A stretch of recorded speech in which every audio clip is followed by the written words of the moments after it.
Look, Jesus paved the way, I'm just trying to be a clone. Yeah, I serve a king that's forever on the throne. Might see me rolling solo, but I'm never alone. So the places that I've been, I ain't get there on my own. It's been a lot of speculation, like I gotta give it to me. I am no one special, I just know I got that favor on me. You can look as close as you want and shine a light on my flaws. All you'll observe is a constant move of God. I'm in awe very often, gotta put a praise on it. There was a coffin with my name on it. God hand stayed on me, broke every chain on me. I'm amazed by his grace, homie. Redeemed. If you knew like I knew, you would serve him too. And kick off the old garment, start running towards the mark, the crown that won't tarnish. Keep clean, wipe it down, no shame. And I know you see the fog, that's the favor of God on me. That's a glory cloud going before me. That's grace and mercy following me. I know you see the fog, so turn your high beams off. That's the favor of God on me. That's a glory cloud going before me. Grace and mercy following me. Yeah, I sing glory, glory, glory. Got the favor of God on me. Treat my Bible like my cell phone, man. I always got it on me. I be quick to use the data, flipping through the pages, dancing just like David, cause you only see me shining, you ain't see the tribulation. I used to be lost, down, bound. Now I'm a prisoner of praises. God's been so good, provider and protector, refuge in my shelter. Weather storms are raging like a hurricane or drier than a desert. Mountaintop or valley, you won't ever see me stressing. The enemy got tactics, but I be fighting back with worship, that's my weapon. You see the glow of Moses, cause I'm always in his presence. See a lamp to my feet, I'm a sheep in his pasture. His heart I'm after, completely captured by it all. I know you see the fog, that's the favor of God on me. That's a glory cloud going before me. That's grace and mercy following me. I know you see the fog, so turn your high beams off. That's the favor of God on me.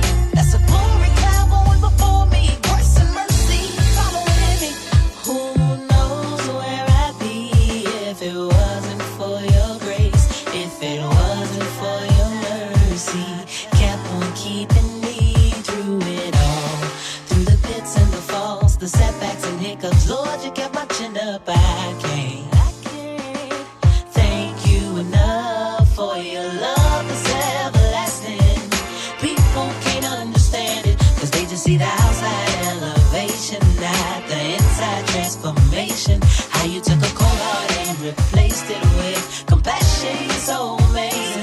I just wanna redirect the glory back to you. And tell them it ain't nothing but the favor. That's the favor. Welcome, welcome, welcome. Welcome, family, to a new edition or another edition of T-Limbs Presents The Bridge.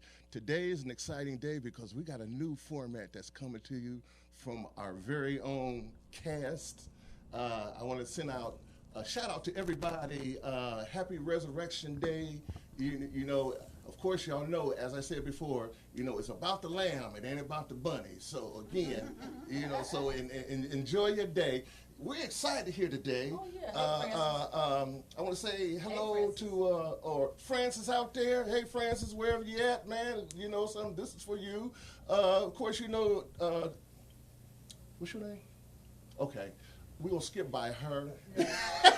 No, y'all know her. This is our, you know something. She's our Inspector Gadget. She's our, what did I call her? MacGyver before? Okay, MacGyver. Who's a good investigative person? Perry Mason? Inspector Clouseau. Okay, Inspector Clouseau.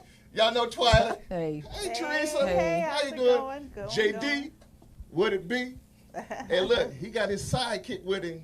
Siobhan, Yeah. Miss Davis, Yay. and then his I shouldn't say that, should I? No. Okay. But anyway, we got an exciting show for you guys today. Like I said, we're kicking off a brand new thing, and I like to say that is my little brothers and Siobhan's thing that we're going to be doing, and it's for you, so you can get your voices out there, and so give you guys a platform, man, to let you. We're trying to let y'all know that we listen to you, we hear you. We want you to be a part of this, because again, it's for you, and some of y'all old heads too. Okay, it's for y'all too. Anyway, we want y'all to be a part of this. Put your brick into the foundation. I ain't forgot about you, Ron and Reg, the two gurus that make this thing happen. So now, without further ado, I'm going to give it over to this young man, this dynamic young man. He's going to start this new program off in prayer. And you know something, we need prayer in everything because, you know, we can do all things through Christ Jesus who strengthens us. So without further ado, Hassan. Hassan. Make move. Come on, man. Thank you, Lord, Thank you, Lord. for everything you do for us, and you love us and you praise, and we give you all the glory that you have, dear God, and thanks for everything that being us here and let us be here, dear Yes, God, Yeah. thank you, and let Lord. us be safe on the road and Yes. everything that you do, dear God, and Yes. thanks for everything, and for Nitty Hustle, for everything, and for what you do in his life, and thank God for everything that we're just blessed to be here, Yes. and for everything that you do, and thanks for everything for letting us come here Yes. to worship you, dear God, on your Yes. resurrection day. Yes. And thank you, Jesus, for everything, and we love you, we serve you, and thanks for everything for letting us come here today and to do your resurrection, dear God. And thanks for everything. In Jesus' name we pray. Amen. Amen. All Amen. right. All right. Okay, hey, right quick. Yeah. You have anything you want to add before we send these guys off? They look eager and Oh, ready. no. Look at them, man. No, I want to get I'm into ready to it get because into I it. know what I'm thinking, but I want to hear what you all got to say because I want to check it out. So you got Okay, it. well, Teresa, I'm going ready. No, we're ready. I'm ready. Okay. We ready to roll. Okay, I give it to you, JD. Good afternoon, good folks. We're here, obviously, to discuss a few things. Obviously, Nipsey Hussle. Nipsey Hussle's murder, I'm sorry. Hold up. Amongst other Let me things. cut you off. What is the name of y'all group? Thank Correct. you very I'm, much. This I'm is a so new sorry show. because this is a new show. This is Abstract Excellence, folks. Abstract Excellence. So welcome to Abstract Excellence. Ms. Davis and myself will have this every third Sunday of the month until we won't. So make sure you tune in and check us out. As I said, we're going to get right into it. Introductions briefly from left to right. Just a little bit about yourself, who you are. How you doing? My name is Anthony, and I was asked to be here by JD to talk about Nipsey Hussle's murder. So, Hey, how you doing? My name is Donald Stevenson, community influencer, community advocate, youth development representative, here to shed a little light on community engagement, also how it relates to the work that my brother Nipsey Hussle did in this community in Los Angeles, California. All Very right. well put, brother. And I'm Sean Davis. I'm Siobhan Davis' husband. All right. Yeah, I'm her husband. I'm also a great friend of Donald's right here. And I come to speak on the Nipsey Hussle situation and things that could make differences in the community. Wonderful. Okay, we welcome you guys. You know, Thank you. I'm glad I'm glad to see you guys involved because this is what Nipsey wanted us to be involved. You know, our views. So from that aspect, to jump right in it, I think the first thing we need to cover is truth, right? Yeah. Let's deal with truth. So for me, For me, I knew a lot about what Nip was doing in the community early on, but I wasn't super familiar with his music, which that's complete honesty. But you have a lot of people that are on different sides. Like I said, the day after it happened, it was a time where we should be uniting rather than separating. And we had half on this side of, well, now all you people all of a sudden are friends because he's dead, and the other half like, oh, I've been on this since XYZ. But at the end of the day, like, man, the man's life was not about either. It was about the purpose, the motion. So all this extra nonsense, so we can kind of put that to the side and unite for a second just to get the conversation going in the right direction. What was the point of his life? What was the purpose? Where was he going with this? The marathon is just not a catchy theme or catchphrase. It's a way of life. It's a point of view. So when you think of it in that magnitude, I think we need to really focus in on that and not so much, okay, who's the next Nipsey, or look at me, I'm doing X, Y, Z, but maybe if we can come together and understand what it was all about in the first place in terms of unity and unifying and stopping the nonsense and ceasing the violence. With that said, I definitely agree with you on that. I definitely feel the same way to a certain extent. You know, me and you have had this conversation. I guess my take on things is, you know, giving people their flowers while they're here. You know, the Right. recognition that, you know, went unnoticed pretty much until his untimely death. So I guess that's just more so my standpoint and the things he was doing. And I would say more than likely the LA area and the Slauson and Crenshaw area knew very much of the things he was doing and the impact that he had, but, you know, on a bigger and larger scale of the fact that it had to take his demise for a lot of people to really know exactly what he was doing and the efforts and the things he was doing. So the marathon, I definitely want it to be something that is not moment and monumental, you know, and that was my part. Will it be just for a moment and it's because it's catchy and it's trending right now, or will it be something far as a change that we all wish to see? So that was just sort of my take on things. What I noticed was that I was with a young lady a couple weeks ago. She's probably you all's age, and what she said to me, what she said with Nipsey is our Tupac, and I was talking to her about that because I was relating. I said I remember where I was when Tupac got shot, and you know how it just hit me because the direction that he was moving in, but got stopped right in the middle. So speak to Yeah, that. I was going to say, I think we get caught up on celebrity influence, and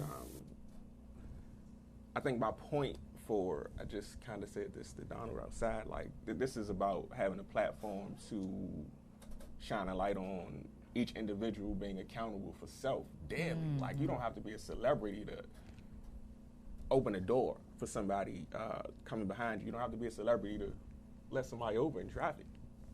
You don't have to be a celebrity necessarily to respect yourself as a young adult and not curse with your friends when you see a 70-year-old woman sitting beside you. Like these are simple things that build to the bigger things, which is the point for which I was getting at with starting it with Nip, but making a bigger point to accountability. And I wanted to kind of touch on my brother over here who does a lot of work, who it moves in silence, so to speak. So it's not about celebrity, it's about the point and the purpose. And I'm not Say trying that to put you again? on the spot. No, brother. it's no Yeah, problem. yeah, I yeah. was No, just say that again. You just said. Yes, it's not about the celebrity. No, it's about the Before point and that, the you said it purpose. moves. Oh, he moves in silence. Yeah, absolutely. That's And powerful. she and I had this conversation about some people that we know personally that are doing major things, but it's not about anybody recognizing that. It's about them doing what they do and getting it done. And like I said, my brother over here, I'm glad he made it because she just made a point of giving your flowers. Like he's come from some things, man, gone through some things, and it's turned it around to make it something else for other people. And that's what this is about in terms of platform, but this is what it's all about when we talk about the marathon continuing. Like, he was doing it before Nip left, and he been doing it. And we're not talking about, Nip in that sense, we're talking about Donald. Right. In comparison to the sense of the work, the actions and not the words, not the opinions. So I don't want to. So, one, let me first humbly say that to be placed in comparison with a brother such as, we know him as Nipsey Hussle, but his name is Ermias Ashkadon. Ermias Ashkadon, and we don't want to take away from the power in his name either. But if I could take us back just a couple seconds, couple minutes ago, right, to the original statement that brought us to this point, we can't negate what the young lady said. She said Nipsey is like your Tupac to our generation. So coming from a generation where I would say I am part of that Tupac generation. Tupac was the new young emerging voice for our culture and for our experience. But then at the same time, he had certain songs that also made you reflect back on, more serious moments too, like Brenda's Got a Baby, Dear Mama. So if it wasn't for some of the songs that Tupac brought forth to us, a lot of information we wouldn't have came across by anyone else. He gave us information on the Black Panther Party, We knew about political prisoners such as Mumia Abu-Jamal. We knew about, we were introduced to the story of Assata Shakur through Tupac Shakur. So for her to make that reference and say, Nip was like, you're Tupac to our generation, that's big. Heavy. Right. Yeah. And, you know, I was explaining to somebody the other day, the sad thing about the untimely demise of Tupac is that he never reached true fruition of his vision. Right. So he put in his music what his dream and what his vision was, right? But then when you reflect on the works that Nipsey did in his community, he actually did what Tupac dreamt about. Right. Right. And then there's a quote, not to cut you off, I'm going to finish. There's a quote from Pac back in the day. It was during an interview. He made a statement that if he couldn't be the mind that inspires the world, he would want He to. would He inspire wanted the to be- mind that does change the world. exactly. Repeat that quote. If he couldn't be the mind that inspired the world, he would want to be A spark. If he the can be, spark- if the he can mind be a that change, helped he could inspire the the spark. world. Yeah, The exactly. spark. So, you know, it's, you know, that's that we can't move away from her referencing that. And I think Nip for this culture particular shows how one can still be grounded in the neighborhood in which he left and still stay there, but still transform it from the inside out. See, Nip was gentrifying his own community. Okay, now. Right. Here we go. You know what I mean? Right, We talk about right. gentrification across in urban America across all major cities, especially right here, not too far from the District of Columbia, who we've seen the most intensified display of gentrification other than in any other city in the United States. I agree. The entire city is I gentrified. agree. Other places you have sections, right? So when we talk about that, and you know, Nip was gentrifying his own community. You know, he was buying real estate, he was buying commercial properties. He was making sound investments that would generate more money for him to pour into his community.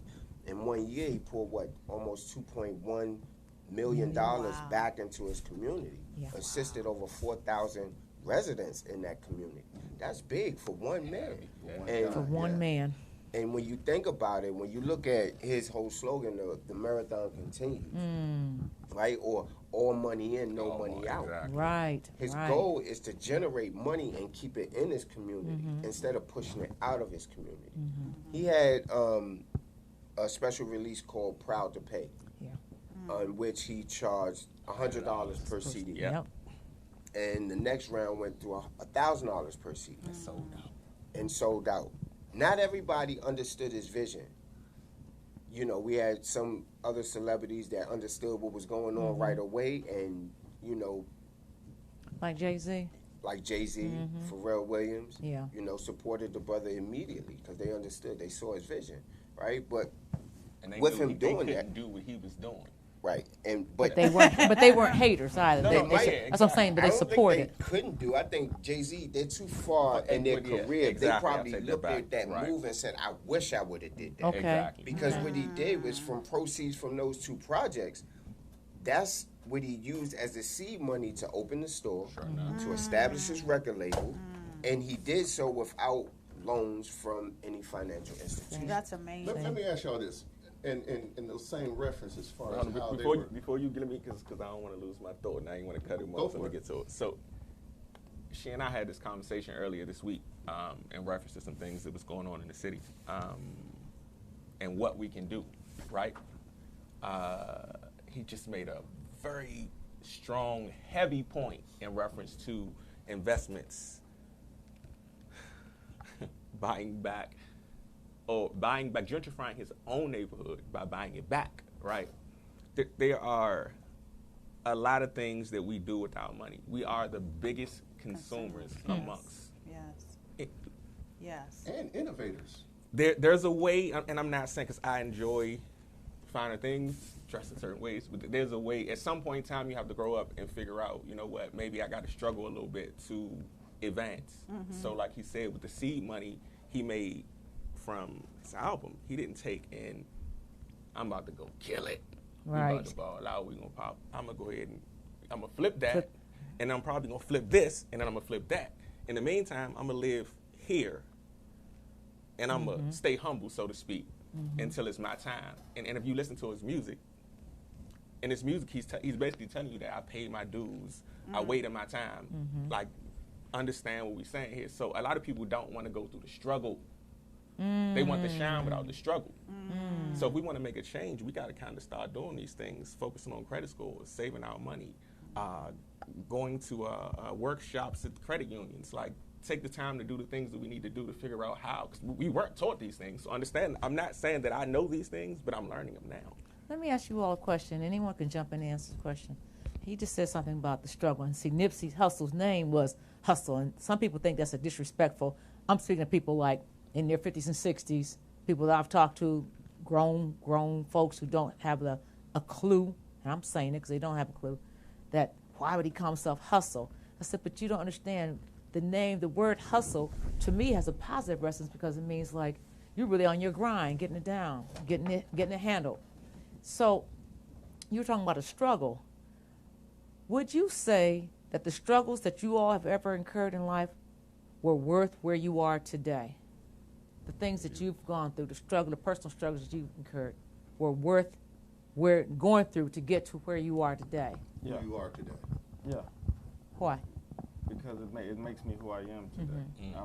I could be a totally different person today, but I've been through some stuff. I came out of it on top. I feel like I'm on top. I'm on top. Say that again for our young people that I'm listen. on top. He's on top. I like that. He's on top. Yeah, I'm on top. I came from some stuff. Through your learning processes, Yeah, so to speak. yeah, You know what I mean? And we all had those growing pains. You know what I mean? If you've never been through nothing, you know what I mean? How can you relay that your experience to somebody else that's going through without having to go through yourself? Your eyes. Go ahead. Go ahead. I'm sorry. I think the things you go through make you stronger as a person. And when you see somebody else coming up, going through the same thing that you already went through, Right. you're able to reach out and help them so they don't make the same mistakes that you did. Right. On that note, I want to jump on what Donald does. You know something now? I want to say that, you know something, raising your family, you don't get no kudos for that. You're supposed to. You get kudos for going out into the community and doing things for the community. Like your kids' friends or whatever the case, you know, if he's going to hang out with my son or my daughter, you know something, I'm going to take you under my wing to make sure that, you know, when you come to my house, you act accordingly. And so even when you're not at home, if you're with my son, you take those teachings out. So, you know, so we got to reach back and grasp everybody, all of us. Now, what I wanted to allude to is when you guys were... Thank you. I was killing. It was killing me. It's killing me. Okay. Anyway, no, I want to ask this question, but first, you know, like Steve Harvey, I heard him say when he got into the little tiff with Monique, it's about money. Oh, yeah. No, it ain't about money. Now, don't get me wrong. Steve is doing some programs that's giving back to the community, but you know something? You have that celebrity status, whereas you could touch more and do more. Like you said, maybe Jay-Z wish he could have did it a little sooner, and he admired Nip for what he was doing. But even still, it's never too late to contribute. But you know something? You can't sell your soul. This the thing, you know. I think a lot of people have a number, and if you have a number, that's already a problem. Exactly. So we all are going to take different paths, right? Right. Every single one of us sitting right here has gotten to this point from far drastically different experiences. Right.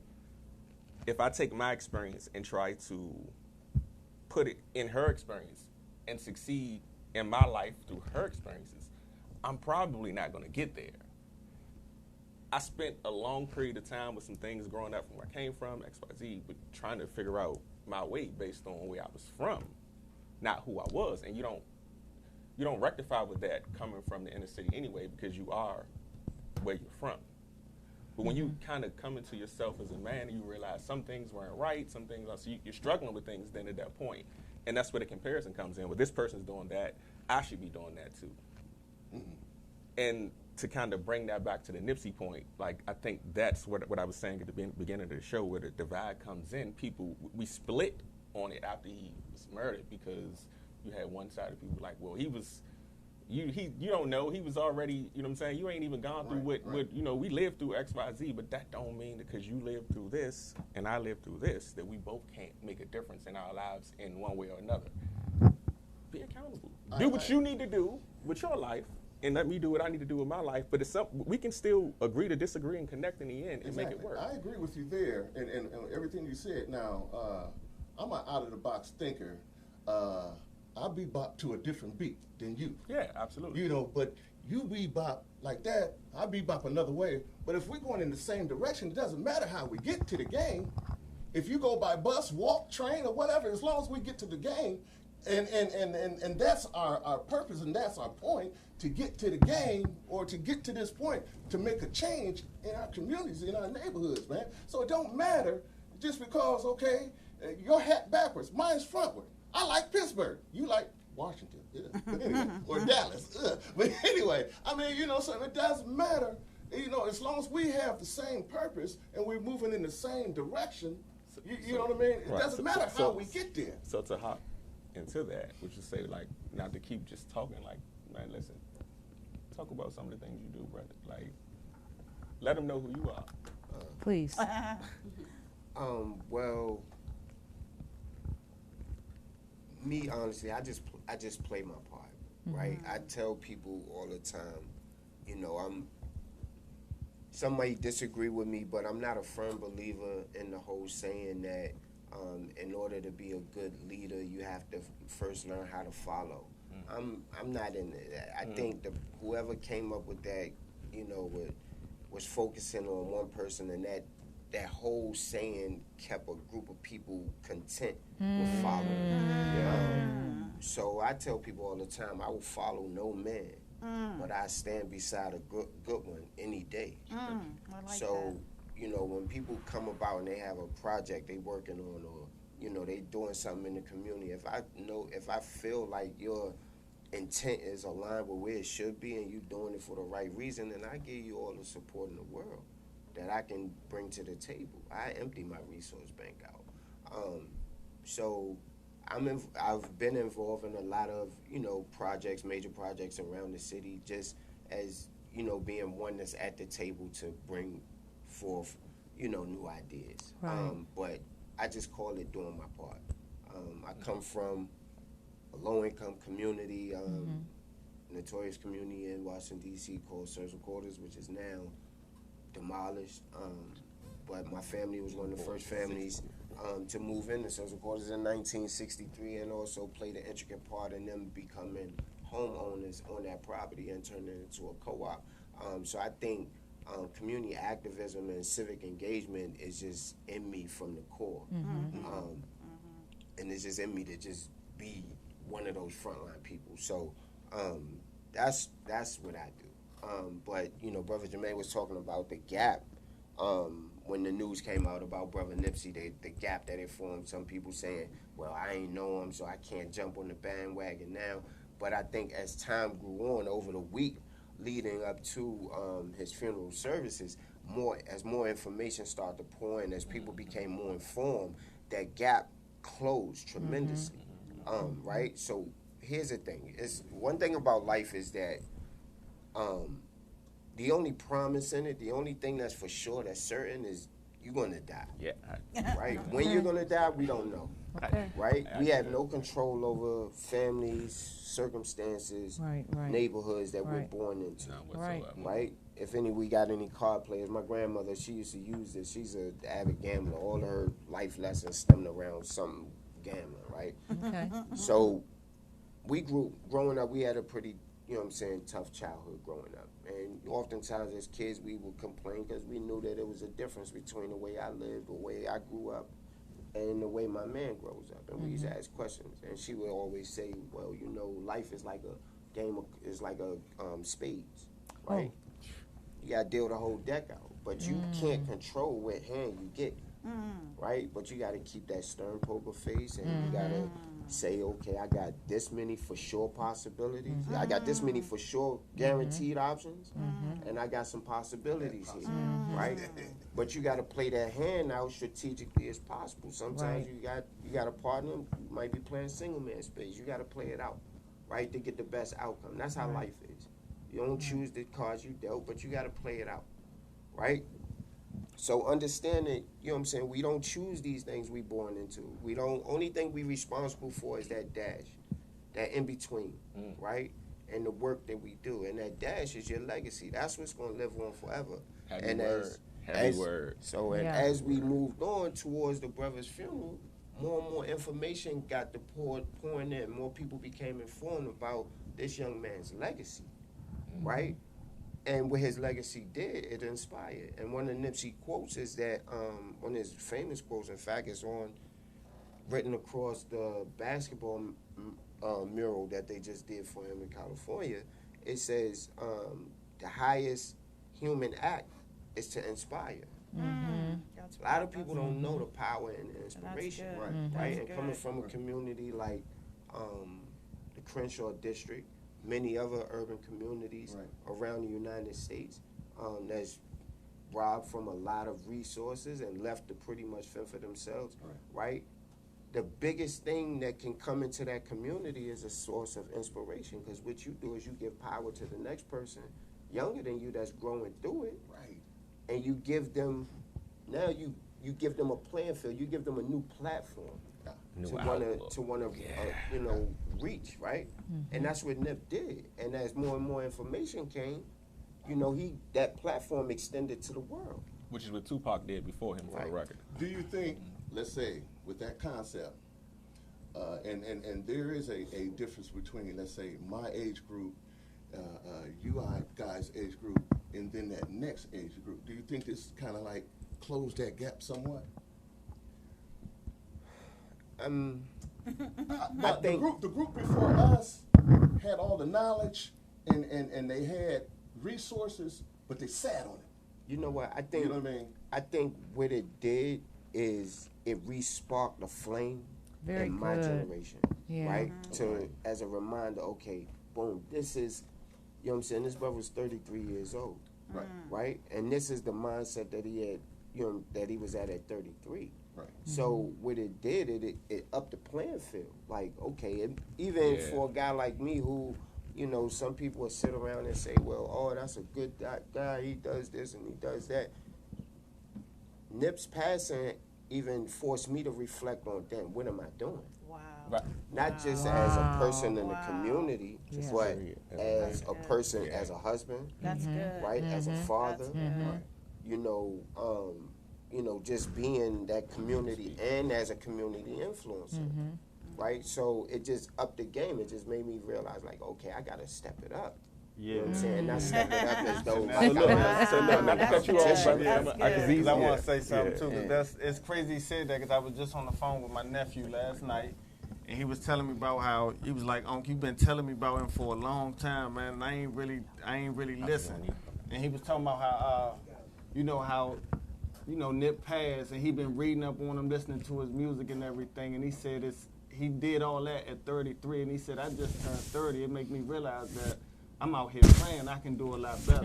So, I'm a fan. I'm a flat out, I've been a fan. I've been trying to tell everybody about this man every time. And for him to say that, it made me feel like I did something. Like, I've been trying to put you on to something, you know. But he get it now. He gets it, and that made me feel. So tell us why you are a fan of Nipsey's.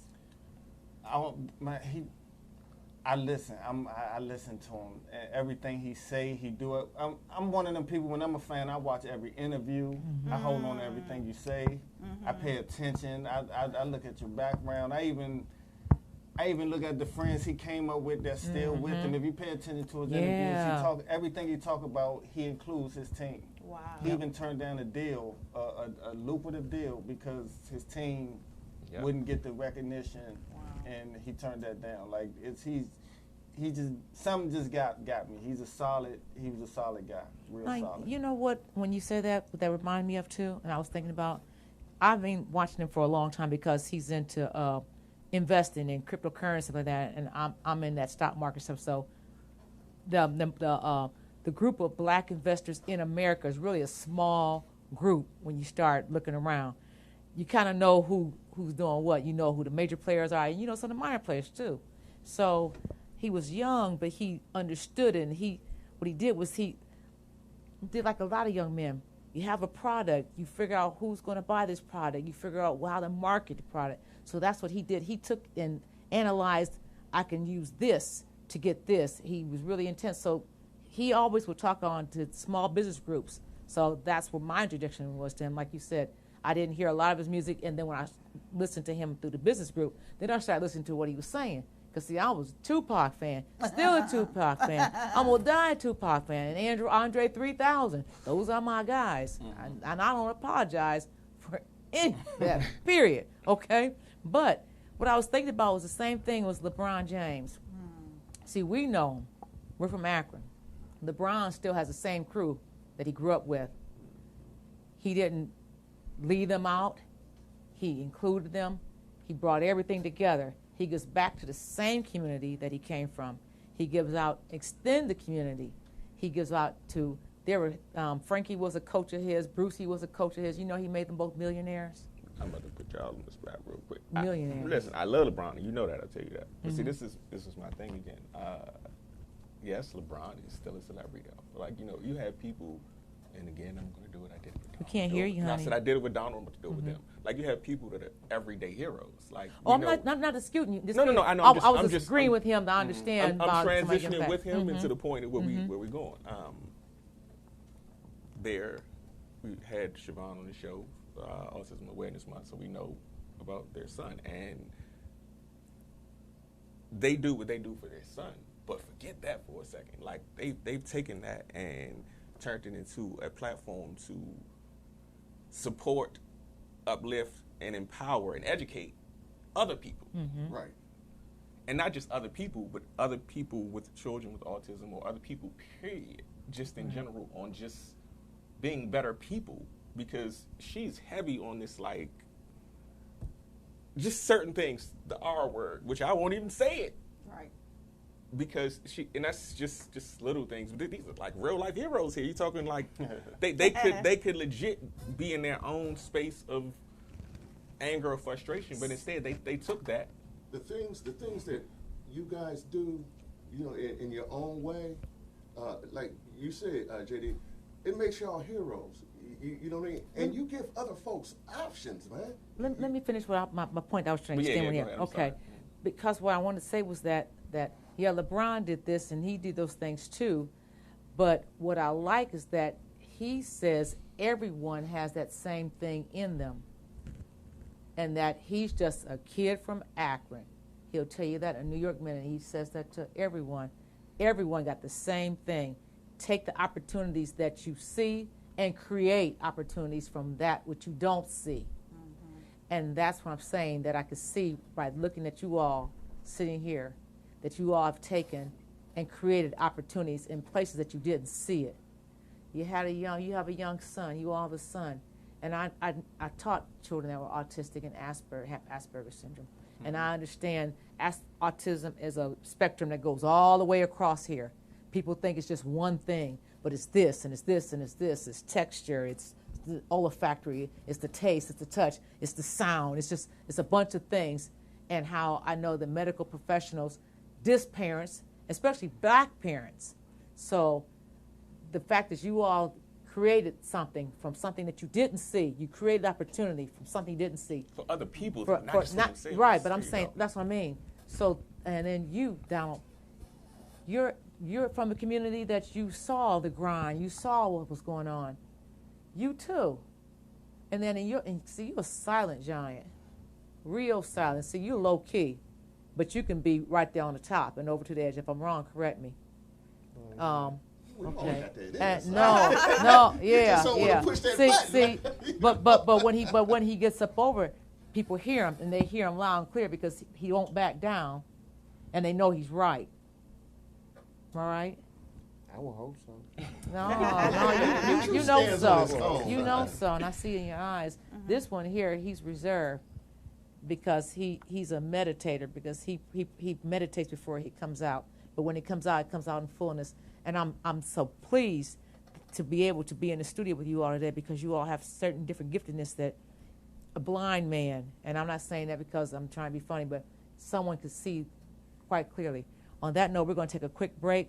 We're going to come back on opposite end, and then you all can talk about the inspirations that you all reached for, or that you pulled something about, and what we can learn from that, what young people can learn from that.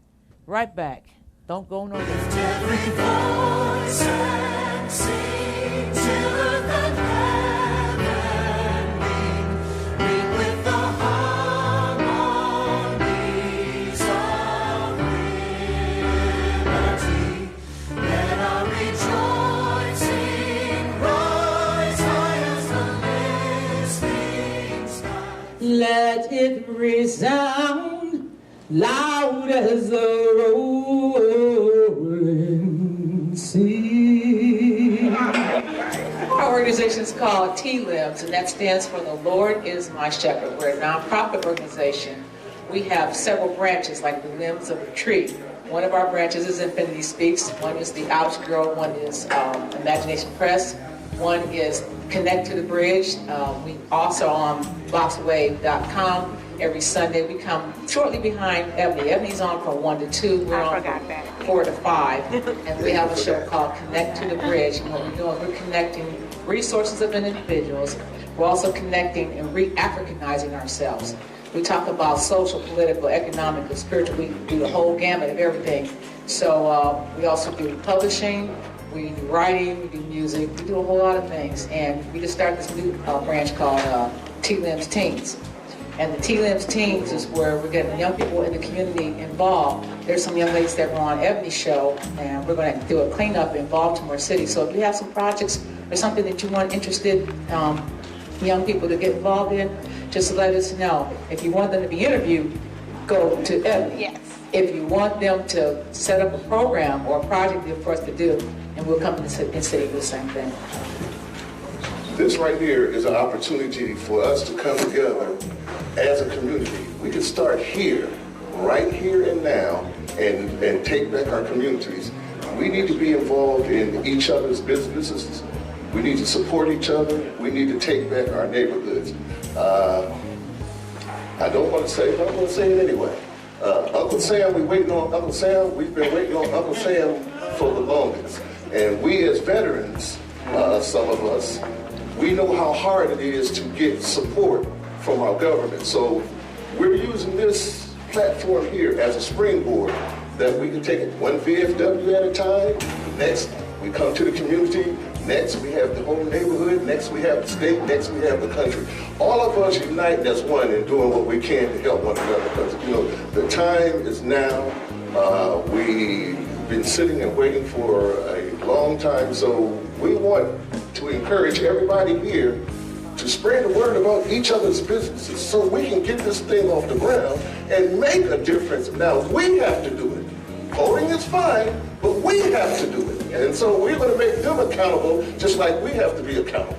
Sing a song full of the faith that the darkness has taught us. Sing a song full of the hope that the present has brought us. Facing the rising sun of a new day begun. Let us march on till victory is won. We're back here at the bridge, Connect to the Bridge, and I have just one quick last question actually for me, for the cast, and that is, as we see young people growing up today, we're appreciative of the life that Nipsey led, and it reminds me of Christ when he was wasn't he 33? When he passed away. And I think one of you said that all we know of and can control of a little bit is that dash, because we're all going to die. But my biggest question is, what can we do now that you guys are older, I'm always looking to reach the youth.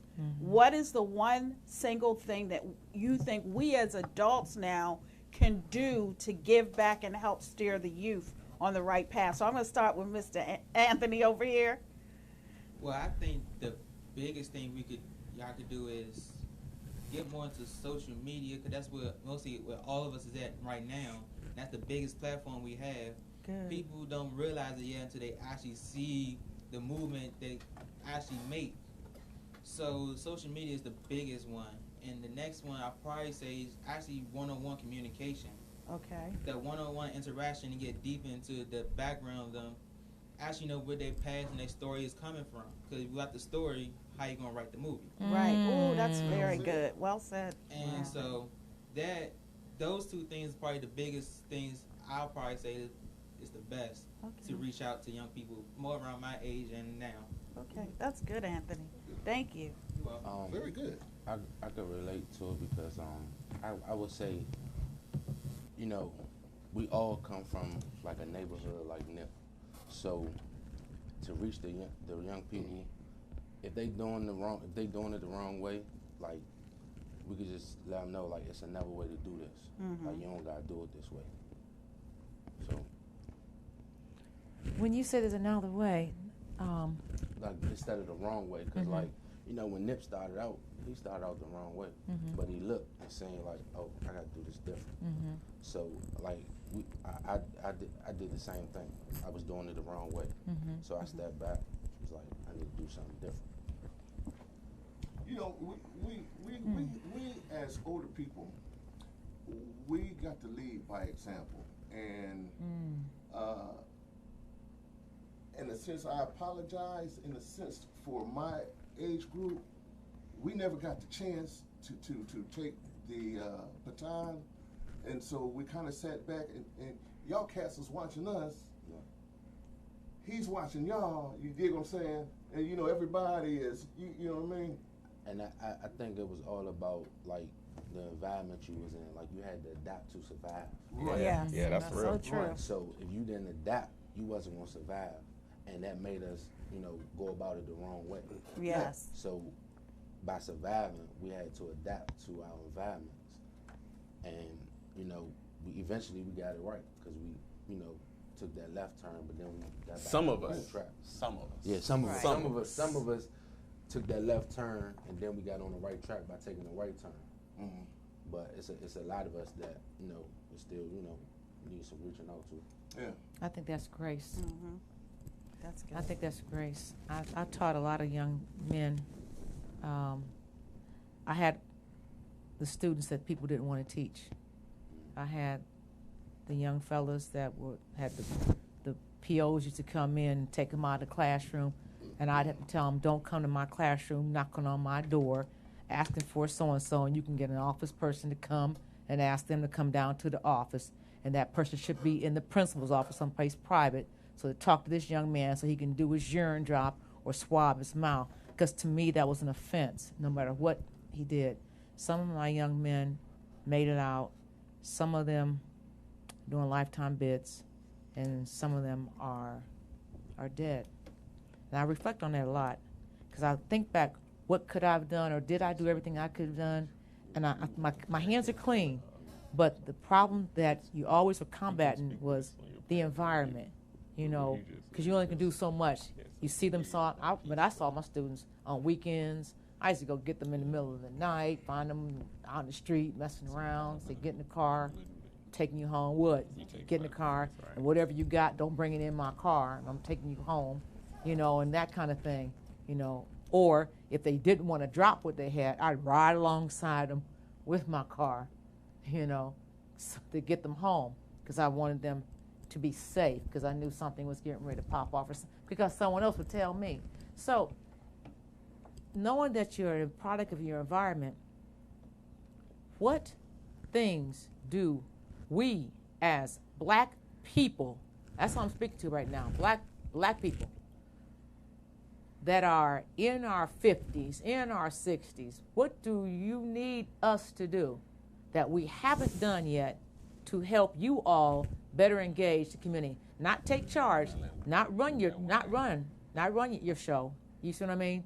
But what support, what things do you all need from this generation that to didn't continue the marathon? Is what you're saying? Well, Okay, I yeah, like that. Yeah. yeah. To I think assist in the availability, marathon. just being availability definitely, Yeah. especially for the children.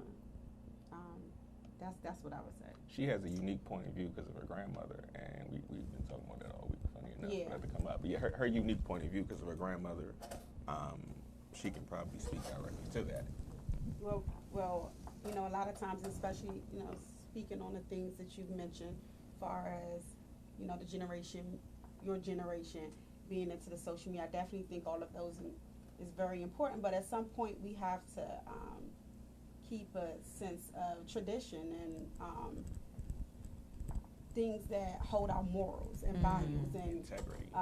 Definitely integrity, because I always say, you know, we struggle with the people saying the thing about loyalty and integrity, but the thing about integrity will take you places loyalty won't, because integrity is about yourself. Loyalty 9 times out of 10 is about the other person. So, you know, speaking on what you were saying, you know, when we were growing up and the values that's being instilled, being able to carry it on and pass it on, because we can speak a lot of things, but if the youth aren't,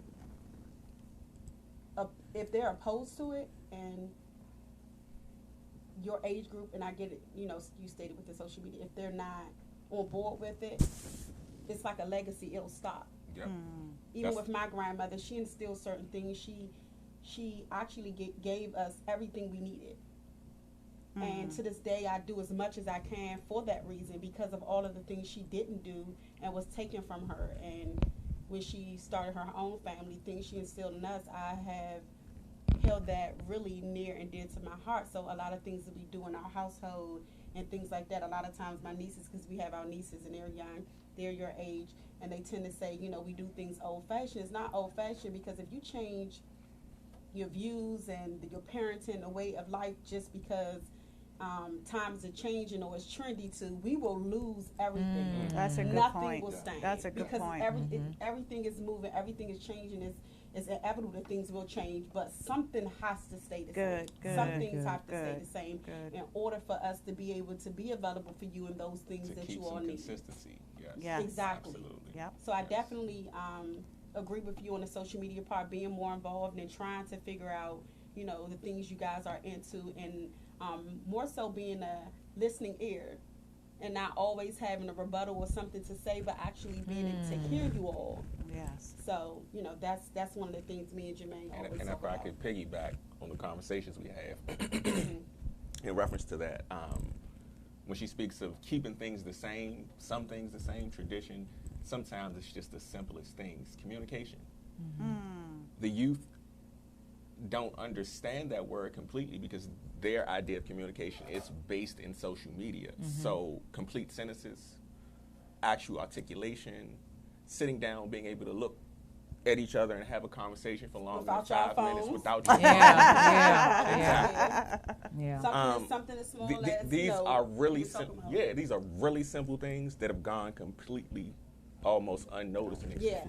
and they don't have it at all, and our generation has lost it. So what's going to happen? You know, so it's the blind leading the blind, literally. So we have to get back to just simplifying things just a tad bit. It doesn't mean that we can't evolve, because if you don't evolve, you die. Right. So you have to evolve, but sometimes you have to simplify just to keep it going in the right direction. You know, treat people the way you want to be treated. Say hello. You don't have to frown at somebody just because you're having a bad day. Maybe if you smile and say hello, it might change your day. And even if it doesn't, it might make a difference in their day. You might inspire the mind that changes the world that day. Do your part. Do your part. Do your I part. like that. Your part right now, because we're about to wrap this up. How can someone contact you on social media? I'm on Instagram at 202 Lifestyle. Instagram, 202 Lifestyle.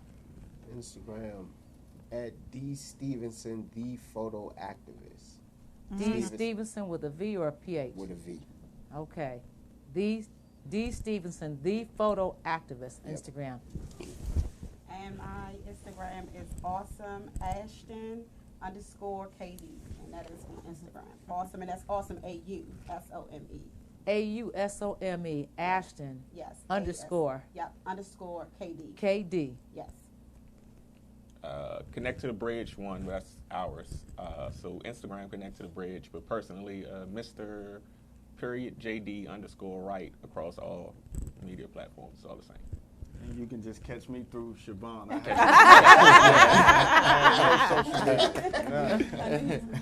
And you, Anthony, cameraman. My Instagram is _Little Tony __. Little Tony __. Okay. Oh, wonderful, wonderful, wonderful. Love to see you all again, and love to find out more about what you all are doing and how we can help, because we're here, honestly. Great we job. really do. Walk the walk.